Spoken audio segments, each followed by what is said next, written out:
اے ہمالا، اے اٹک، اے روید گنگ، کب تک آخر زندگی بے آب و رنگ؟ ہیں بڑے نور فراست سے تہی، نوجواں ہیں سوز الفت سے تہی، شرق و غرب آزاد ہم نخچیر غیر، خشت خود سرمایہ تعمیر غیر، زندگی حزب مراد دیگراں، مرگ پیہم ہے نہیں خواب گراں۔ علامہ اقبال کی یہ نظم ہندوستانیوں کے باہمی اختلافات پر چند آنسو ہیں۔ یہ علامہ اقبال کہتے ہیں، اے ہمالیہ، اے اٹک، اے دریائے گنگا، اس قسم کی بے رونق زندگی کب تک؟ بوڑھوں میں فہم و فراست نہیں، نوجوان محبت سے خالی ہیں، مشرق اور مغرب تو آزاد ہیں، لیکن ہم غیروں کی غلامی کا شکار ہیں، جس کے نتیجے میں ہماری اینٹ غیر کی تعمیر کا سامان بن رہی ہے۔ دوسروں کی مرضی کے مطابق زندگی بسر کرنا ہمیشہ کی موت ہے، یہ گہری نیند نہیں ہے۔ اٹک پاکستان کا مشہور دریا اٹک، دریائے گنگا بر صغیر کا مشہور اور ہندوؤں کا دریا۔ اٹک پاکستان کا مشہور دریا اٹک، دریائے گنگا بر صغیر کا مشہور دریا، بے آب و رنگ، بے رونق، بے کیف زندگی کی حقیقی مسرتوں سے محروم۔ آپ کہتے ہیں چمک کو، تاب کہتے ہیں پانی، نخچیر کہتے ہیں شکار کو، مراد ہے غلام، غیر کہتے ہیں دوسری قوت، غشت کہتے ہیں اینٹ کو، مراد ذرائع، وسائل اور دولت، دیگراں دیگر کی جمع، دوسرے، مراد غالب قوم۔ کب اسے کرتا ہے نازل آسماں، تخم ہے اس کا دورون کشت جاں، ایسے مردوں کا نہ غسال اور قبور، نے ہجوم دوستانے نزد و دور، جامع چاک ان کے لیے محزون نہیں، دوزخ ان کا سوئے گردوں نہیں، ڈھونڈے کیا اموائے محشر میں انہیں، آج ہی ان کی قیامت دیکھ لیں۔ اقبال کہہ رہے ہیں یہ وہ موت نہیں ہے جو آسمان سے نازل ہوتی ہے، اس کا بیج تو روح کی گہرائیوں سے پھوٹتا ہے۔ اس موت کے شکار کو نہ تو غسال کی ضرورت ہے اور نہ قبر کی، نہ ماتم کرنے والے احباب اور عزیز و اقارب کے ہجوم جو تعزیت کے لیے نزدیک و دور سے آتے ہیں۔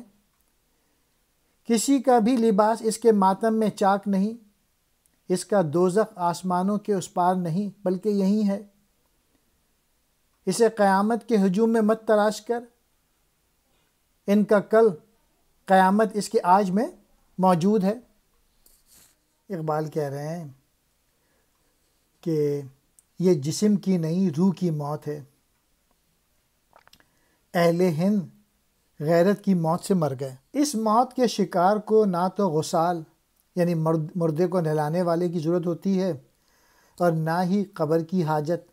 اور نہ ہی ماتم کرنے اور جنازہ اٹھانے والے احباب اور عزیز و اقارب کی ضرورت۔ یعنی یہ چونکہ جسمانی موت نہیں ہے، اس لیے ان باتوں کی ان میں ضرورت نہیں ہے۔ ایسے مردے کے غم و ماتم میں کسی کے کپڑے نہیں پھٹتے، اس کا دوزخ آسمانوں کے اس پار نہیں۔ غلامی کی جو زندگی ہوتی ہے گویا دنیا میں ہی دوزخ ہے۔ تو ایسے مردے کو حشر کے ہجوم میں تلاش نہ کر، اس کے آج ہی میں اس کا مستقبل پوشیدہ ہے، یعنی وہ آنے والی قیامت سے پہلے ہی یہاں اس قیامت میں مبتلا ہوتا ہے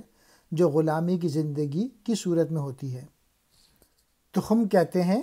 بیج کو، جامع کہتے ہیں لباس کو، افلاک فلک کی جمع آسمان۔ ہم جو بوئیں گے وہ کاٹیں گے یہاں، کون لے جائے گا پیش حق وہاں، ہو جو ملت آرزوئے نا آشنا، قدرت اس کا نقش دیتی ہے مٹا، سحر ہے یا اعتبار تخت و تاج، جس سے آتا ہے نظر خارہ زجاج، جذب کر لیتا ہے یہ سحر مبین، کافروں کا کفر دینداروں کا دین، اہل ہند آپس میں رزم آرا ہوئے، فتنہ ہائے خفتہ پھر زندہ ہوئے، تب اٹھی ایک ملت مغرب زمیں، دور کرنے کو نزائے کفر و دین۔ جس نے یہاں دانہ بو کر یہیں فصل کاٹ لی، ایسے بندے کو اللہ تعالیٰ کے سامنے لے جانے کی کیا ضرورت ہے؟ جس قوم نے آرزو کا زخم نہ کھایا، فطرت نے اس کا نقش سفید دنیا ہی سے مٹا دیا۔ تخت اور تاج کا بھرم جادوگری سے ہے، یہ شیشہ پتھر کی طرح سخت ہے تو جادوگری ہی کے سبب ہے۔ اس کھلے جادو کے حکم سے کفر سے کافری جاتی رہی اور دین سے دینداری ختم ہو گئی۔ ہندوستانی آپس ہی میں الجھتے رہے اور پرانے فتنوں کو پھر سے ہوا دیتے رہے، یہاں تک کہ یورپ سے فرنگی قوم کفر و دین کی سالس بن کر آ گئی۔ میسج یہ ہے کہ جو قوم یا جو شخص غلامی پہ راضی ہو گیا، وہ ایک آزاد اور باوقار زندگی کے لیے اس نے کوشش نہیں کی اور جدوجہد نہیں کی، یوں وہ ایک طرح سے دوزخ میں زندگی بسر کر رہا ہے۔ اس کا تو حساب کتاب یہی ہو گیا ہے۔ جس کے دل میں آزادی کی کوئی تڑپ نہیں اور ایسی آرزو ہی سے دور ہے، اس کا وجود ہی مٹ جاتا ہے۔ ایسے شخص کا یا ایسی قوم کا وجود نہ ہونے کے برابر ہوتا ہے۔ ہم نہ سمجھے تھا وہ پانی یا شراب، انقلاب اے انقلاب اے انقلاب، اے کہ ہے ہر لحظہ محو آب و گل، حق تعالیٰ سے طلب کر زندہ دل، گرچہ آب و گل میں ہے اس کا مقام، نو فلک سرگشتہ یک دل تمام، مت سمجھ وابستہ اس کو خاک سے، ہے وہ رفت میں فزوں افلاک سے، ہے جہاں اس کو حریم کوئے دوست، ہر قبائے لالہ میں ہے بوئے دوست۔ کوئی شخص بھی پانی کی شفافی اور سراب کی چمک میں امتیاز نہیں کرتا۔ ہاں اب انقلاب آنے میں کیا دیر ہے، انقلاب۔ ارے تو ہر لمحے بس روٹی پانی ہی کی فکر میں ہے، تو اللہ تعالیٰ سے ایک زندہ دل مانگ۔ دل زندہ کا ٹھکانہ ہر چند جسم میں ہے، لیکن 9 آسماں اس ایک دل کے گرد گھومتے ہیں۔ کہیں یہ نہ سمجھ کہ دل زندہ خاکی بدن سے پیدا ہوتا ہے، وہ تو افلاک کی بلندیوں میں سے ہے۔ یہ دنیا اس کے لیے دوست کی گلی کی 4 دیواری کی مانند ہے، وہ لالے کی قبا سے دوست کی خوشبو پاتا ہے۔ میسج یہ ہے، اقبال کہہ رہے ہیں کہ تم لوگوں کو ہر لمحے بس روٹی پانی جسم کی پرورش کی فکر لگی رہتی ہے۔ مولائے کریم کی بارگاہ سے ایک زندہ آرزو بھی تو مانگ سکتا ہے، دل زندہ ہی غلامی سے تیری نجات کی وجہ بن سکتی ہے۔ کہیں تو یہ نہ سمجھ لینا کہ دل کا خمیر بھی مٹی ہی ہے، وہ تو افلاک کی بلندیوں میں سے ہے۔ یہاں دل سے مراد گوشت کا لوتھڑا نہیں جو ہر انسان کے سینے میں ہے، بلکہ اس سے مراد وہ خاص جذبہ ہے جس کا سرچشمہ دل ہے، اور اس جذبے سے اہل طریقت و تصوف ہی آگاہ ہیں۔ یہ دنیا اس کے لیے محبوب کی گلی کی 4 دیواری ہے، وہ لالے کی قبا سے دوست کی خوشبو پا لیتا ہے، یعنی اسے مظاہر فطرت میں اس کو محبوب حقیقی ہی کا جلوہ نظر آتا ہے۔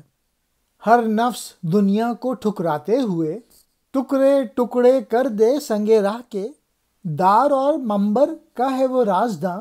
خود ہے اپنے سوز دل کا پاسباں، آ بجو 100 قلزموں کی مایہ دار، موج موج اس کی ہے طوفان درکنار، زندہ و پائندہ بے نان تنور، موت اس کی زندگی بے حضور، شمعوش اندر شبستان بدن، خلوت افروز و فروغ انجمن، یہ دل اللہ مست و خود نگر، بے فقیری آ نہیں سکتا نظر،